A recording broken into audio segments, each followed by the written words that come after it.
Assalamu alaikum rahmatullohi va barakatuh. Hurmetli halkım, hurmetli ел жұртым. Мұны тіл мәселесінде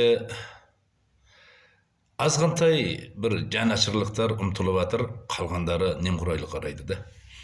Олай дегенім, қазір мынау 69 жылы тұрмыс құрғандар, үйленгендер, сол балалары, қыздары өмірге келген кездерде оларға мама, папа деп үйреткен еді. Сол кездерде мен өте жақсы едім. Соның өзінде маған ол құлағыма жақпайтын еді. Жаман естілер еді да құлағыма. Енді ол 69 жылғылар мама, папа дегендер енді өзіміздің қазақшылыққа қайтып, әкешім, анашым деген сөзге алмасып жатыр да. Ал енді олар бері қарай алмасып жатса, енді ары қарай тағы да бір сөздер пайда болды ортада. Дочка, сина деген. Сонда қазақ атау, қазақтың қызым деген сөзін менсінбестен, қызым деген сөзін айтуға намыстанып, доча деп жүрген санасыз, сондай бір сауатсыз, тілге жанашмайтын бауырларымыз бар. Егерден тіл біздің ортамыздан жойылып кететін болса, онда ұлт жойылып кетеді. Тілмен қосылып ұлт та кетіп қалады. Соны білуіміз керек.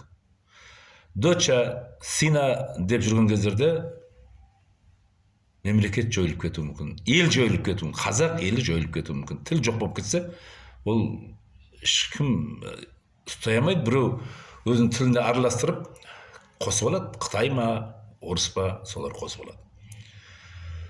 Қазір азғантай бір қыздар күресіп жатыр. Мен қазақша сөйлеймін, мен жағы туылғаннан бірінші құлағыма тиген сөз қазақ тілі деп атсалысып күресіп жатқандар бар. Бірақ керісінше күресіп жатқан ортамызда бауырларымыз бар, қарындастарымыз бар, келіндеріміз бар. Қыздарын жетектеп алады, доча, доча деп. Мен өзім таксист болып істедім. Сол кездерде мен Яндексте істедім ғой, сонда отырған кездерде қыздарына доча деп айтады. Көтеріп алған екі айлық қызына да доча, доча деп еркелетеді. Оларға кішкентай кезінен, жүргекте тұрған кезінен құлағына доча деп жағдай естіртіп айтып отыратын болса, біздің мына қызым деген сөз кейіннен оған бір үйреншікті болмай қалады. Оның әкесі мен шешесі қызым деген сөзді айтуға намыстанып отырса, ол арқарда осы намыстанып олды тұрмысқа шыққаннан қызын доча дейді. Сонымен қайтадан біздің тіліміз баяғы шұбарланғанға түседі, баяғы жойылуға түседі. Сондықтан осы ортадағы доча деп жүргендерге насихат қылайық. Осылар доча деп айтпасын қыздарын, балаларын сина деп айтпасын. Енді сол айтып жүргендер ауылдан келіп алғандар, енді ауылда өскендер. Мен өзім ауылымда да бір бауырларым бар, Алматыда тұрып жатыр қазір олар. Доча деп қояды қыздарын.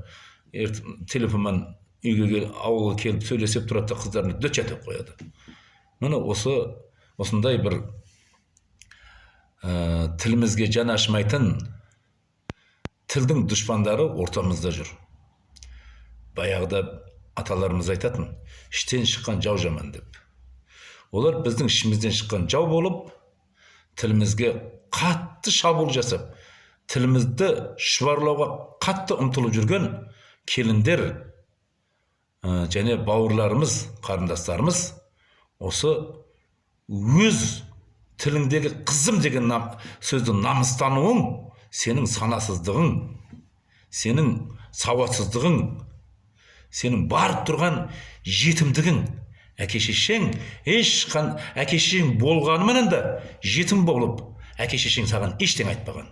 Өзіңмен өзі әке-шешең былай жүрген, сен өзіңмен өзің жағаны ормандағы қисық өскен терек қысып, қисай өсіп бағасын. Сонымен қазір енді қызыңды доча деп отырсың, балаңды сина деп отырсың. Осыны тастаңдар. Әлде болса Қызым, балам деген сөзге көшейік. Бұл өте жақсы сөз ғой. Баяғыда біздің аталарымыз, ей қызым, қолыма су алып келші, жарасатын сөз да. Қызым, қайқа бара жатырсың? Жарасымды. Ешқандай бір ұяты жоқ. Бұл қызым деп айтқан сөздің ұяты жоқ. Бірақ осы доча деп жүргендер қызым деп айтуға намыстанып жүр олар. Қызым деп, қызым деп айтуға намыстанып, доча деп айтып жатыр да. Ай, бейшара. Тәрбие көрмеген ғой енді. Әке мен шеше жетім дегеніміз кім дегенде бір ақсақал жауап берді. Ол жетім деген әке шешесі бола тұра, әке шешесінің тәрбиесін алмағандар, олар жетімдер деді. Детдомдағылар жетімдер демейміз. Әке шешесі бола тұра, тәрбие алмаса, олар жетімдер болып қалады екен. Әке шешесі қалай болса солай әйтеуір өмірге келді, киімін әперді, ауқатын әперді, жабай өсіре салды. Енді жабайлығын көрсетіп, доча сыйна деп біздің ортамызда тілімізді бұзап, тілімізді шұбарлап жүрген келіндеріміз, қарындастарымыз, інішектеріміз, сендер өз ұлттарыңның сөзін еш уақытта намыстанбауға тырысыңдар. Намыстану, сендер намыстанатын болсаңдар, онда біздің ортамызда сендер үлкен тіліміздің дұшпанысыңдар.